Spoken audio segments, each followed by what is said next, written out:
Hello, everyone. Welcome back to our live workshop here at SCS of Iowa State, the Student Counseling Services. I'm Sasha Ruane Borges-Ho. I'm a psychology associate over at Student Counseling Services, and I use she, her pronouns. And this is Tom Brown. Woo! How do you want to introduce yourself? Thank you, Sasha. So my name is Tom Brown. I am a master's student, working on my master's, finishing and working towards my doctorate here. I am a predoctoral associate technically, so sorry about all that. My nerves got up there for a second. I use the pronouns he, him, and his. And I'm going to be talking to you a lot about being stuck together in a good way and how we can try to talk about enjoying relationships, whether that be with our friends, our family, or our loved ones. And also thank you very much, Sasha, for hosting all of these wonderful videos. Greatly appreciated. You're very welcome, and welcome to the live workshop. Can't wait to hear what you have to share with us. So you ready? I am ready. All right, take it away. So just kind of starting things off, I want to make sure we cover about some of the other workshops with plans. So right now we have a couple other workshops that are going to be coming around just the corner here, again at Wednesday at 1. The next one obviously is going to be the life hack, going home for breaks. And then the one after that is going to be a fabulous act workshop. So these are going to be a few things that I hope you can enjoy, and stay tuned because there's some great information there. So the objectives for what I really want to cover here today, there's kind of a few things here. First one is that I want participants to learn to tell healthy from unhealthy relationships. I also want you to be able to learn about how COVID-19 has impacted our relationships with each other. And then to learn some strategies for enhancing our relationships. And finally, just learn some strategies for addressing conflict. One of the big things that I'm just going to continue to reiterate throughout this presentation is that I don't want you to be afraid of conflict. Conflict is a fabulous, fabulous thing that helps us grow and learn. And it can be intimidating, especially if we are still learning how to do it well. So we'll get to all that, but there's quite a few things that we want to kind of go through. So kind of starting off, we all have different living situations during COVID. So some of those differences include some of us are living together with a partner or a friend or a family. Some of us are living alone. Some of us are going to be maybe shifting, maybe coming back onto campus. Some of us are not going to be. We all have different living situations right now. And so I really want to honor that what this presentation could mean, what this could look like, could be different for each and every one of you. So by all means, tailor what feels relevant to you, and to make sure that this feels as meaningful for you as possible. So a couple things around some relationship safety differences. In general, I like to think of it as kind of on a dimensional sort of setup. We have kind of healthy relationships, we have some unhealthier stuff kind of going on, and we have kind of an abusive or red zone. And I want to honor that sometimes when we talk about things that seem like kind of in that unhealthy area, it's not always clear if it's abuse, and that there isn't necessarily always a very evident or clear one. And just because things are unhealthy for a while doesn't mean that they can't be shifted towards being healthy or that we can't learn or grow. But I do want to make sure that we kind of cover that. A couple other things as well is that this presentation is really going to be targeted towards those healthy to unhealthy relationships. I'm going to give some resources around the abusive component, but again, that's just want to make sure that we have a target area. So talking about a little bit about what is a healthy relationship. So there's a lot of differences around. And a couple sort of senses I like to think of is that there's a feeling of mutual respect, a feeling of trust, some honesty between each other, as well as support. There's a sense of fairness and equality or equity, where it feels like both people are kind of being able to kind of get along well together, and it feels like there's a mesh. And that, separate yet valued identities, so that way we can feel okay being ourselves, we can value what the other person is and what they're bringing in. We don't have to be the same person. So, and also, of course, a sense of playfulness and fondness. It can be really important that we feel like we're actually having reason why we're in relationships isn't just about, getting through the day-to-day stuff, but oftentimes it's usually to have some fun. So I'm going to just kind of shift into kind of a long list of, a healthy relationship is where you. And so I'm going to kind of give you a couple things here, and this is more for your own reading than it is for me to just kind of run through each and every part. So first of all, I want you to think about things like where a healthy relationship is where you take care of yourself and have a good self-esteem of your relationship, where you maintain respect for each other's individuality, have activities apart from one another, and are encouraged to have other relationships. All these things that are listed in here are each very, very valuable. I also like to think about taking interest in one another's activities, trusting each other and being honest with each other, having respect for sexual boundaries and sexual honesty, especially if this is a sexual relationship, and if it's just a friendship or something along those lines. Obviously that's not the same thing. And I would say probably really most importantly in my mind is being able to resolve conflict fairly and well. Sometimes we aren't living with the people that we would choose to live with, that we would really be wanting to live with at this given point in time. So some of this may also be about how do we kind of get along together, even if this isn't necessarily the ideal fit. So let's talk a little bit about what is an unhealthy relationship. So this I want to spend a little bit more time on.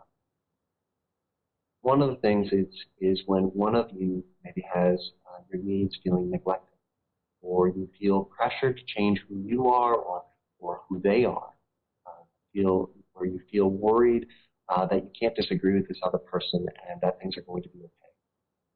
Now some of us have histories and things like that may factor into how we may perceive conflict and where we may assume things may go. We may sit there and have the assumption that things are going to go really badly. And sometimes we have a history with this individual person that can kind of tell us about these things. But it's important to realize that if you are feeling worried that it's not safe to disagree with this other person, that can be indicative that there may be some things that would need to be worked out. And again, this is not for me to sit here and to tell you this is a relationship you should stick with or not stick with or leave. I just want you to be mindful that this is again about what your individual. Some other things about an unhealthy relationship are you may feel pressure to quit activities that you usually or used to enjoy. You feel like you have to justify all of your actions.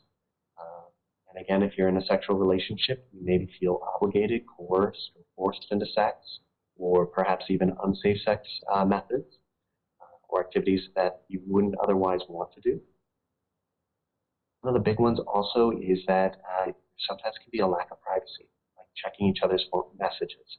Now, this is a big one, and I always kind of get off on this one just a little bit, or I want to get off track on this one a little bit, because I think it's really important to talk about it's okay to have privacy. And so, checking each other's phone messages to kind of read just to make sure somebody isn't cheating or things along those lines, that does start to kind of create a sense of insecurity. And that comes usually from a place of insecurity.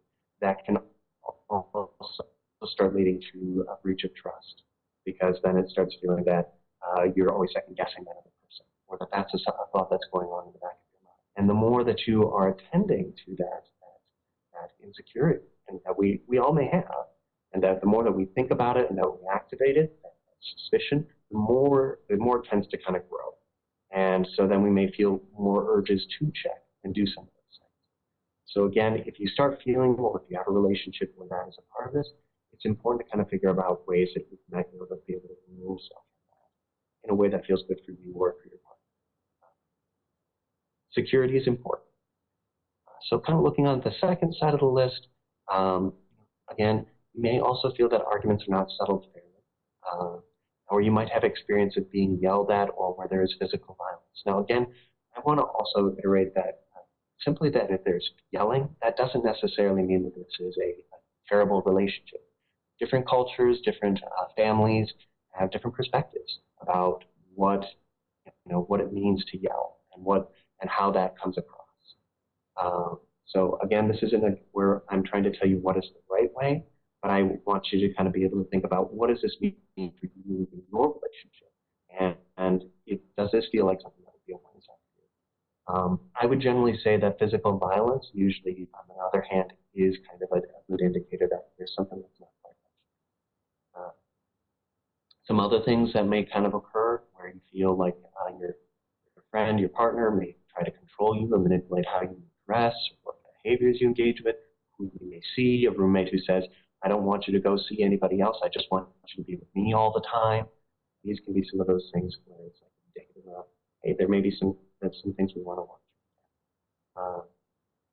Other indicators could be that your partner doesn't give you a sense of a chance to kind of to be able to make time without each other. So you may even have times where you feel like they don't want to spend time with you. That can be indicative of some difficulties, or that you don't respect each other's friends or family preferences.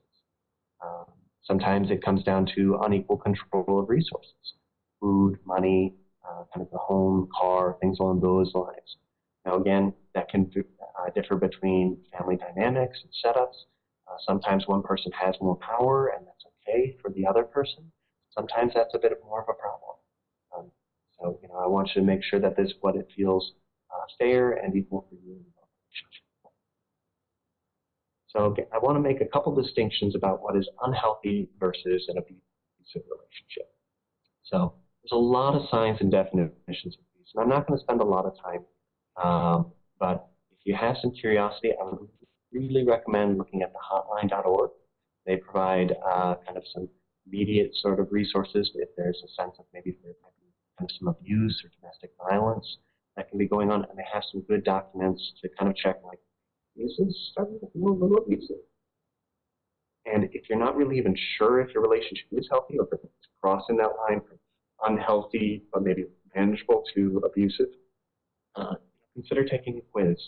So one quiz, for instance, is loveaserespect.org, and I like that one because it's pretty user friendly, and it can just kind of give you a very simple indicator about whether or not there might be some things here that you kind of work through. And again, having conflict or having some things that aren't going well does not mean that it's a bad relationship or that it's completely unhealthy. It can just mean that there are, as I keep saying, things to work. So now I'm going to shift gears a little bit. I want to talk about how COVID-19 has impacted our living situations. So first of all, we're all in different living situations. Some of us are living together. Some of us are living apart from our loved ones. Some of us are living alone. Some of us are about to be transitioning or have already transitioned or are going to be living with somebody new kind of coming up here. So all of that could be shifting. For a lot of us, COVID-19 has impacted how much time we're spending by ourselves, or which individuals we're actually spending time with. If you feel like you're kind of in quarantine and it feels like it's hard to get out, you may be spending a lot of time with just one person or a couple people, and that can be both wonderful and it can create some unique challenges. I also want to honor that there are a lot of changes in life circumstances right now. There's significant stress related to uncertain changes, and this isn't just about COVID-19. I also want to talk about protests, politics, world at large. It just feels like there's a lot of things that may be shifting around, and don't necessarily know where things are going to always go. And that can add a lot of stress onto ourselves. Even if we're not aware of it, it can definitely be affecting us.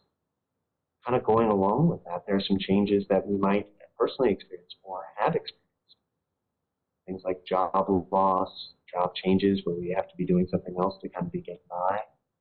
We may have different changes in our perceptions of safety, or changes in health of ourselves or our loved ones. People may be getting sick. We may not feel as comfortable going out, either because of COVID-19 or because of feelings of protests or systematic racism, things along those lines can be very much impacting us right now as well. And some of these things are ongoing anyway. But I also want to say that there are some changes in the ways that we might cope. This is a big one, because COVID-19 has really impacted what activities we can engage in. So if we're a person who individually loves to go work out, we go to a gym and that's kind of our thing, right now that may not be very feasible. And depending with kind of these different waves around COVID and kind of the waxing and waning of the infection, it's hard to know what feels safe for each of us. Similarly, if someone is a person of faith, you may be practicing faith remotely, or have to be doing some of these things alone. So again, I want to honor that when our abilities and ways of coping have been do not necessarily seem to be able to match up with the experiences and the stress that we're experiencing, that can definitely cause some difficulties. And so kind of shifting gears here onto the next slide, stress that impacts us also impacts those around us. I want to definitely say that again, because it's so true that even though we may not be aware of it, what is impacting us is oftentimes seen or perceived or felt by those around us. May not necessarily know, we may not know what's going on, but we may feel something. Now, again, I don't want to say all this stress is negative, because there are even some positive stresses about being stuck together. So I want to focus a little bit on that. Some of us may be having more time with our loved ones than we used to, or with a roommate or a friend. We may have more chances for quality time together, which can be hugely important. More opportunities to kind of build our relationships, to navigate conflict, to get to know each other, and also opportunities to express and hear vulnerability. There's some negative impacts of being stuck together as well, such as feeling an increased irritability. When we are feeling all of this stress, it's very easy for us to kind of displace our feelings. And displacement is where we may be feeling one thing about one relationship, and then it kind of gets filtered onto something else unrelated. So like an example of that would be if I was getting yelled at by my boss, I might come home and then I might be feeling more irritable towards my partner, towards my kids, towards my friends, or my pets or things along those lines. Those feelings can kind of get filtered or shifted. So I want to honor that. Again, that's part of the reason why when we say that stress impacts, it also impacts those around. It's also harder to get away for a while right now. And, between the ways that we used to kind of get away, we may not be able to do. Again, getting out to that gym or doing some of those things to kind of, that we might feel good for us, we may feel like that's too much of a risk. There's also more opportunities to build resentment, right? And that's, the more time that we are with someone, the more opportunities there are for things to not go well. And then for us to feel maybe if we're stuck together, we may not be able to get that time apart to kind of be able to kind of think things clearly, to kind of recharge and kind of come back. We may just feel really stuck in that. And then, of course, something unique to the COVID pandemic is that we also have more conflicts about risk exposure. We may have different perceptions about, what feels risky, what does not feel risky, what feels worthwhile, where it's kind of like, I just need to make sure I'm out with other people, versus when it feels like it's safe and okay to do so.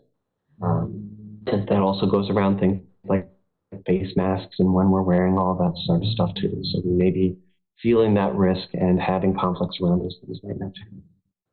So let's talk about some strategies for enhancing relationships. Let's talk about some ways that we can make things feel better. So one of the things that if you haven't already, or if you're going to be going into a new relationship or a new setup, or even if it would be just good to kind of check in on with people that are meaningful in their life, is have a time together, time apart discussion. It's about finding a really good balance. And so you get to express, how much time you would like together, and they get to express how much time they would like together. We each have individual differences in our needs. Some of us are more introverted and some of us are more extroverted. Some of us may thrive when there is attention that we're in a situation where there's a lot of things that are going on. There's novelty or conversations, and that gives us energy. Some of us, that can be something that's actually kind of taxing. We recharge when we're reading or when we're by ourselves. So it can be important, especially when talking about these time together, time apart discussions, to figure out what feels right for each party. And I just have to say, COVID. And if you are an introvert, COVID sometimes doesn't seem as bad. And conversely, or it may not. And sometimes if you're an extrovert, it can feel really difficult because it's about the ways that you cope, the ways that you get meaning, the ways that you feel enlivened. So definitely some individual differences there. There's also some differences around negotiating boundaries. So I want you to know that it's okay to agree to disagree. These are things you've probably heard before, that it's important to respect yourself and, of course, the other person. And sometimes we have to respect ourselves, first. And sometimes we need to also hear what the other person might be saying as well. And again, I want to keep reiterating, it's important to be trying to find a balance, especially when negotiating what a boundary might look like. And boundaries are hard. And if you're kind of unsure what a boundary is, it's usually about how much we let a person in or what behaviors we're okay having around us or that impact us. And if you find it difficult to have conversations around boundaries, I just want to say there's a lot of fabulous online resources, but also on top of that, individual counseling can be a great way of figuring out how we can use our voice in a way that feels good for us, and to kind of navigate that as well. So let's talk about some strategies or some other strategies for enhancing our relationship. So let's talk about activities together. So I like to kind of separate this out as there's three different variations. There's being around each other but separate, around each other and kind of together, and then when we're having really good quality time together. So when we're around each other but separate, it may mean that we're like independently watching videos, playing games, reading, working. We might be in the same or a different room. Sometimes this feels really good because we're still able to do the things that are important for us. But but at the same time, it's not necessarily about what that other person is doing. Other times, we may be kind of around together or kind of engaging in the same sort of thing, like where we might be multitasking while engaging in an activity together, like reading texts, listening to audiobooks, kind of searching the web as we're kind of engaging with the other person, maybe while watching a movie, or playing a game, or doing homework or things along those lines. Now, when we are doing the multitasking, it's a different sense of quality. Sometimes, again, it just feels nice to be around that other person. And sometimes what we might be craving might be more time being alone. Sometimes we might be really craving quality time together. And I think it's important, again, about figuring out which of these and how much of these that we want to find a good balance between. So I'm also just aware that there's a couple little shifts in terms of how my text kind of came out in this. But it's important to also recognize that quality time together is engaging in one activity, usually together, while being focused on the here and now and without any distractions. So that might be watching a same video together, going out in nature together, or could even be just having a deep conversation, a deep, meaningful conversation. And again, when we are doing that without those distractions, we may feel a sense of greater closeness with that other person that we're talking to. We may feel like we're a greater bonding or just even a feeling of greater understanding with that person. So again, quality time can be important as well. So I want to talk about some ways, because a lot of times it's also very easy to go into a kind of, we're around each other, but we're not necessarily, but we're kind of together, or that we're kind of doing things independently. Sometimes it's important to figure out how we can kind of create or carve out some good quality time together, especially when there's so many things that fast media accessing that can be pulling us away. So here, there's some activities around this. So kind of getting to know each other activities. So like there are some question prompts that I absolutely love. Like for instance, tell me about your favorite movie or favorite memory as a child. Things along those lines that can be kind of fun to explore, to kind of hear about, and you may learn things that you didn't know about this person. even if it's a family member who you think you know really well, asking some of these questions may kind of teach you new things, and especially if it feels like it's a back and forth exchange.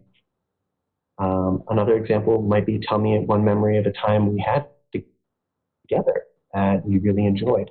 So this is really good, especially in relationships or in friendships, where sometimes we can kind of think about what it was that drew us to this other person to begin with. What kind of created our bond? And sometimes just even reliving that energy can kind of bring that back into the present.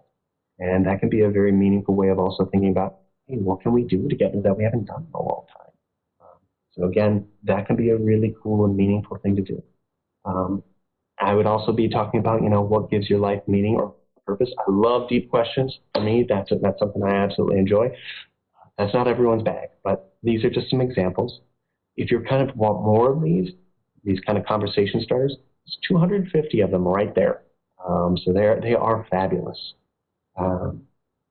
Also, if you want stuff that's more focused towards couples or kind of in a relationship, the Gottman Institute has some really fabulous resources on this as well. Where there's an app where you can kind of be practicing on your phone, where you can be looking at some of these things, or how to navigate conflict, or how to spice things up, if that's what you're needing. So I also want to talk about some other activities that you can do together that are more COVID friendly. So again, this is about building quality time together. Sometimes it can be really great to just go out for an adventure in nature. Maybe that means closer at night if you're a person like me who doesn't really like the heat. Other times that might be just doing what feels good for you. Sometimes it's cooking meals together or having a game night. Sometimes it's even starting to work on a project together. So things like cleaning, putting up shelves, things like that. You could be having a meaningful conversation, or just be enjoying being each other while having a task that you're both sharing. So again, that can be helpful too. Now, specific for couples, I also here's like 50 date ideas. Now, some of them are going to be more COVID friendly, some are not going to be. So thinking about what that would look like for you. But I like some of the ideas, and some of them can be practiced just with friends as well. So I want you to kind of look at those as well. Also, recognizing that some of us are living separate from the people that we may be wanting to be close with, or that we might not be wanting to build a relationship with. It can be important to think about social distancing activities too. So here's kind of a nice article on a number of quarantine-friendly isolation, COVID-19, socializing activities. So kind of shifting gears here, I'm going to be going into kind of how we can discover and practice speaking a love language, or a partner's love language, or a friend's love language. This is by Gary Cartman. And love languages include a lot of different things. So again, I want to iterate that this isn't just necessarily, even though it may sound like it's tending to be focused on significant others or kind of relationships and that sort of line, it can also be applied to our friendships and our family. So if you're not sure what your love languages are, it's a really fun quiz, and I would recommend you take it and your partner take it. You may be surprised what comes up as kind of like your first and second choice. Usually those two are the ones that are most meaningful. But if you're kind of curious what they look like, these are the 5 different types. There is words of affirmation, which may consist of verbal compliments that express your love and appreciation. There are acts of service, which is kind of any act that eases the burden of responsibility on that other person. That can be things like whether the dishes, pampering your spouse, grabbing an ice pack because they have a headache, giving somebody things along those lines, doing a chore, quality time together. I don't think I probably need to talk more about that. Giving gifts, tangible symbols that reflect your thoughtfulness and effort. Sometimes that's making birthday cards, anniversary gifts, things along those lines. Or it can be just about, hey, we've known each other for 5 years, so let's talk about being special friends or good friends. And lastly, physical touch. Now, physical touch is one of those ones that's like, especially in American culture, we don't generally necessarily practice a lot of physical touch with people that are not our romantic partners. And I think it can be really important to also, if it feels right for us and within our culture, to consider how we might be able to get some of those physical touch needs met as well. So some examples of that might be, first of all, I just want you to remember that your friends, your family, your partner can't read your mind. So you have to express each of these needs and your love languages for yourself, or what you would personally prefer. And sometimes we may want to sit there and be like, if you really knew me, you would know what I need right now. And that can be kind of a difficult frame of thought, because the other thing is that the other person may know you, but they may not necessarily pick up on the cues that you might be having. So again, it's really important to ask for things very directly. So for example, if you want to ask for something directly, be concrete. So for example, would you be willing to give me a hug right now? How fabulous is that? Sometimes we need a hug, or we could really use a shoulder massage or something along those lines. Another example is, can we go out for a walk after dinner this Sunday? Now what you'll notice with like this example is that it's talking about what the specific need is, what it is that we're looking for, and then also a specific time. And I think that can be very important, again, to make it that concrete, because otherwise if we just say, can we go out for walks more often? The other person may not know when that's going to be, or when's going to be a good time for you. So this is important to articulate. And they may decline or may want to negotiate. That's okay too. So now let's talk about some strategies for addressing conflict. Conflict, again, can be scary. And it can be a thing that I think for a lot of us from our own families, we may have seen it done really well. We may have seen it being done really not very well. And that can oftentimes mean that what we need to do is to start having conversations with others and have examples or try things that may feel different. But if the examples that we haven't been that good. So some things that are important for addressing conflict is finding a right time. Now, I want to honor there's usually not a good time where everything just feels like perfectly natural to talk about this, to talk about conflict. So sometimes it's finding the best of the worst times, if you know what I mean by that. Usually it's better to try to be having these conversations about conflict in a face-to-face manner if possible. When we use text, oftentimes, emotions or expressions can kind of go unread. It may not, and we can't necessarily expound, and so somebody may pick up on one word or one phrasing, and that may be the thing that impacts them. Or conversely, if it's just by the phone, we don't necessarily have physical cues where we can kind of pick up on what a person, how they may be feeling. So again, face to face if possible, and sometimes that means like electronically using like a program like Skype or something like that. Again, I want to say that it takes courage to find the right time and to bring up conflict. But again, it's not necessarily something to be afraid of. So some philosophy aspects that I think are important is think of yourselves as being on the same team. If you were to think of, we are on the same team, and that the conflict is the difficult. That's the thing that we're trying to manage. That can really change our attitude about what's going on between us, and how we can kind of. Oftentimes, when we think about we are more similar than we are different, we recognize that whatever emotion the other person is having, we may have had those same feelings or express them in a different way at a different time. So sometimes it can be really important to think about how this other person may experience some of these same emotions or conflicts that we have. We all tend to have the same kind of sets of conflicts. Big one right here is when we are trying to address a conflict, try to address one concern at a time together. And that's huge. I cannot iterate how important that is. So if we are focusing on multiple issues, or if we're bringing things up in kind of like a laundry list fashion, you've done this, you've done this, you've done this, you've done this, that's going to really lead the other person maybe feeling more defensive or withdrawn, or they may feel like they want to kind of counterattack and kind of bring up their own things. Then it turns into a competition, it turns into a mess, and it ends up really not being a meaningful way of trying to resolve conflict. So again, I know that that can be a hard thing and a new way of learning to kind of practice managing conflict. Another big part of this is postponing persuasion. So, we don't want to try and persuade the other person or get the sense or tell them, what they should be doing until they've had a chance to talk about what their needs are. We express our needs, we hear what their needs are. That can be very important.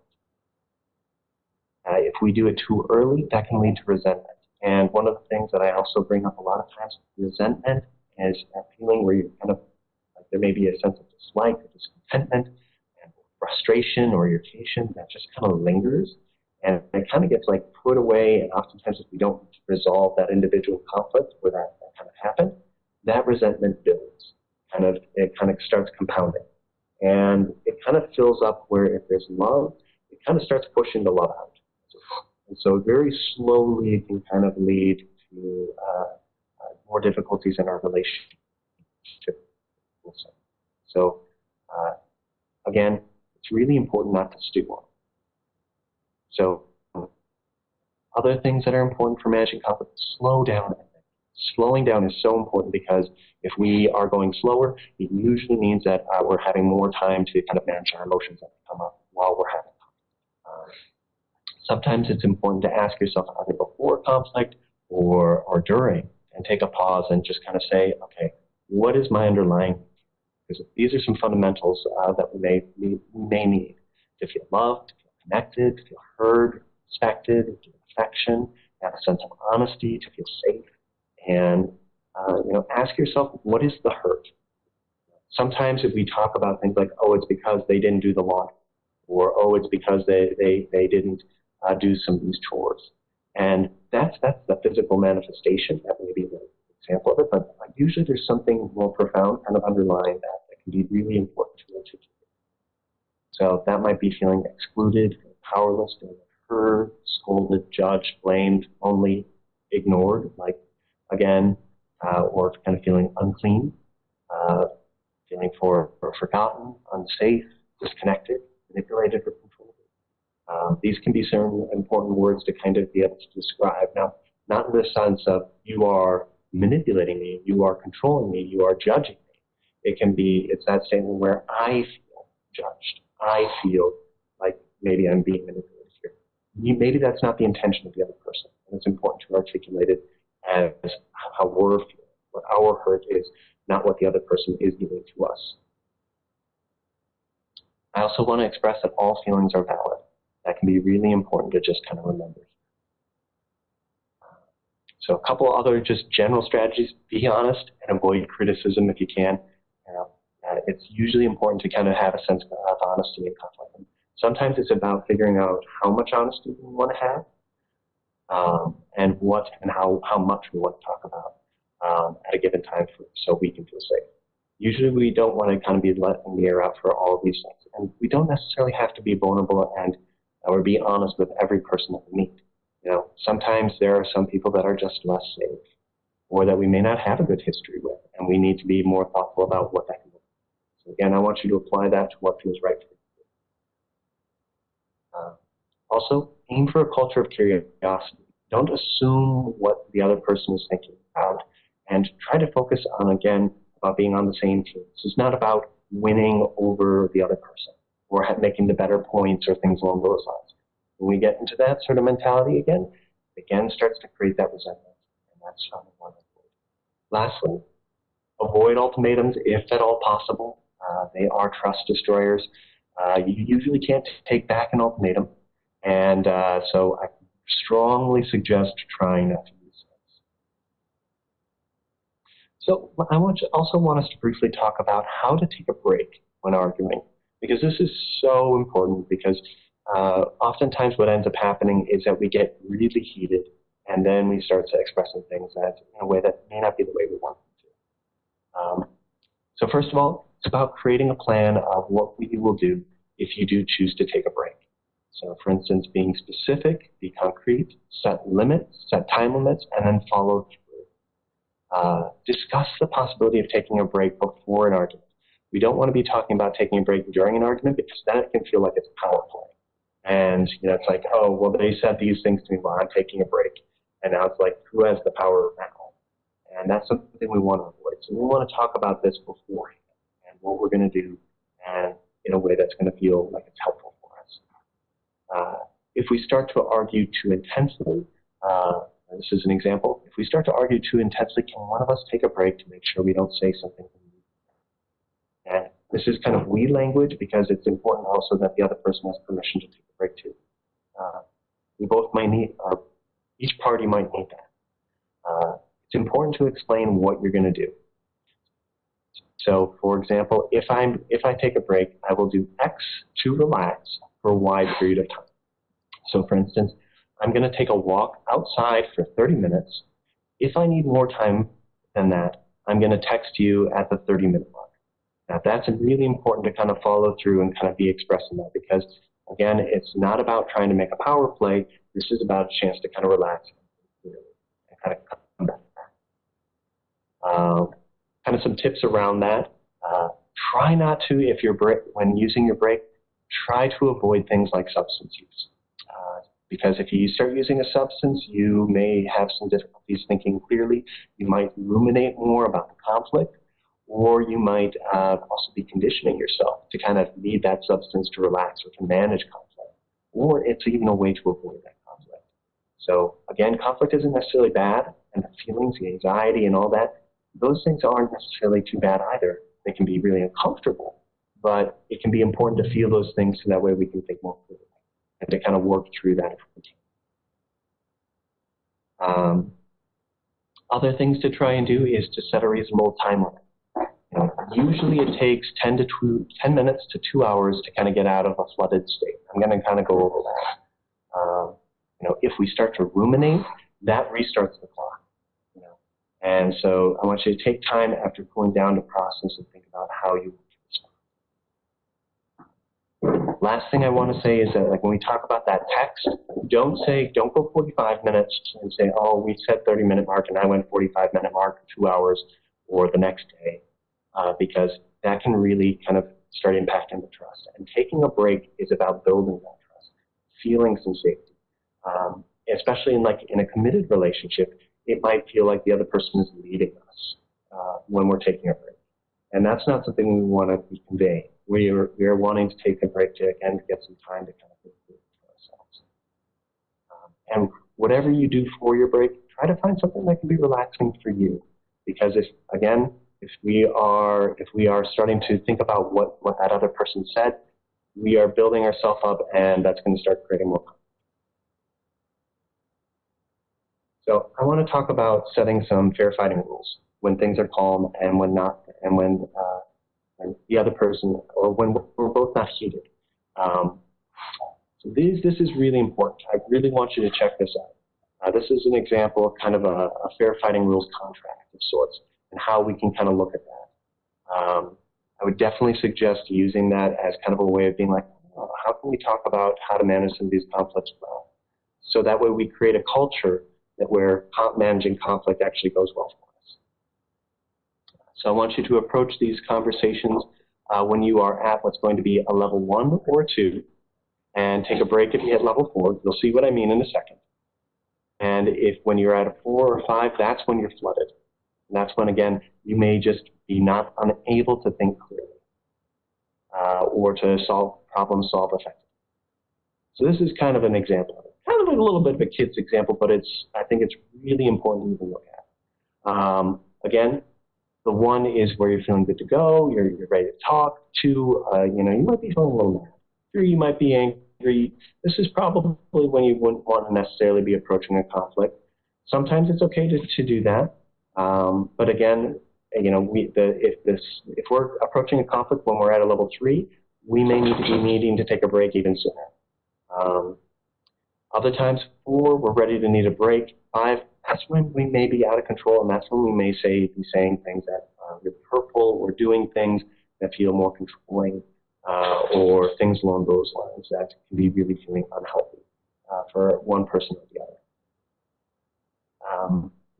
And again, part of this is also sitting here and being able to talk about with your partner when they may need to take a break as well, because this is about both people being as well. Couple just general things to keep in mind again. Take one issue at a time. Don't try to address multiple things at a time. Slow down and again breathe through conflict. That's important. So a couple things here to just kind of remember as we're kind of getting closer towards finishing up here. It takes time, consistent attempts, and self-discipline on both parts to learn how to argue well and fairly. Because a lot of times we are learning, we are relearning how to do it well. So that can be really important. 2, remember that boundaries keep both parties safe. And if you're having difficulties about navigating boundaries, I would definitely suggest talking to a counselor about that. There's no difficulties with that. The other thing that I would bring up is the other person probably has good intentions. Now, sometimes we may have good intention, and our impact may be going afoul. That can lead to a lot of arguments. And that's part of the reason why it's important to get at those underlying needs we talked about, or kind of those underlying hurts. Because if we can kind of express that, then we can maybe navigate, what that other person's intent was and how that may be different than how we felt about it. When arguing, seek understanding, and again, the slower the argument, the better. Lastly, try to use I language. So I'm going to give you an example of this. Talk about using a specific feeling, a behavior, can be specific, and make a request and make that be specific. So for example, when we keep going, I'm sure you've seen this stuff throughout your life, but it's like, I felt excluded when you went to our friend's house without inviting me. Could you please invite me or talk to me about a social gathering before going? They may say no, they may say yes. But when we can articulate our needs this individually and kind of express what that feeling is or that underlying feeling, it can really go towards a great way of feeling like you're being understood. Also, another part of this, if we really want to slow it down, is we can ask the other person to kind of express what it is that we felt, or what they heard, because what they heard may be different than what we were expressing. And one of the other things that happens in conflict a lot of times is that we are preparing another volley to launch at that other person the moment that they're saying one thing, or we'll latch onto one word or one phrase, and we'll miss the rest of what they're saying. So it can be really important to also to have a discussion where it's like you are talking about expressing what that other person says. So if it were me, I would be, and somebody use this example, I felt excluded when. I would say, so I heard you say you felt excluded when I went to a friend's house without inviting me. And I hear you asking me to invite you or talk to me about the social gatherings in the future. It's kind of a summary. I'm not making my own elaborations about how we do that. That can be really meaningful. And I might attach a script about how we can do that kind of later on after this presentation, so that way you can kind of use that for yourself. So now, lastly, I just want to briefly talk about some resources. Again, on campus at Student Counseling Services, we are open Monday through Friday, 7:30 to 4 during these summer hours here. We do counseling. We also do couples work. We also do some stuff with roommates if need be. So, we want to be a resource for you on campus. We also do, right now we're doing a lot of check-ins, and we're doing crisis assessment. So we just want to honor that that may be different. And the counseling right now, at least for this media type, is focusing on people that are living in the state of Iowa. Otherwise, we're doing kind of more of those check-ins. Multicultural student affairs can be an important office to contact if you need them. Student assistance, the dean of students. They have some fabulous resources there. A couple things also I just want to make sure I reiterate. The National Domestic Abuse Hotline. Feel free to use that if that's going to be helpful for you. And then learning how to do some relationships well. The Gottman Institute and their blog specifically has some fabulous articles that I think can be really meaningful to kind of look through. And also, lastly but not least, this stuff is bringing up some stress. And if you're looking for some ways to kind of do some self-compassion work, here's a link that we've kind of been using at a few other presentations. Again, it's been a pleasure to talk with you through all of this stuff about being stuck together in a good way and how to resolve conflict. Awesome. Thanks so much, Tom. That was great. I'm so glad that you have so many different resources that our students can check out. I will make those available in the description down below. You can always reach Student Counseling Services at 515-294-5056 if you're looking to speak with one of our counselors for an immediate support for a crisis assessment, or alternatively, if you're just looking to get set up with services, just give us a ring. Thank you so much, Tom. Really appreciate it. Everyone, be well. Wishing you safety, wishing you relaxation, wishing you opportunities to feel like you're able to connect with the people in your life in ways that feel good. And we will see you here next week. Thanks, Tom. Good job.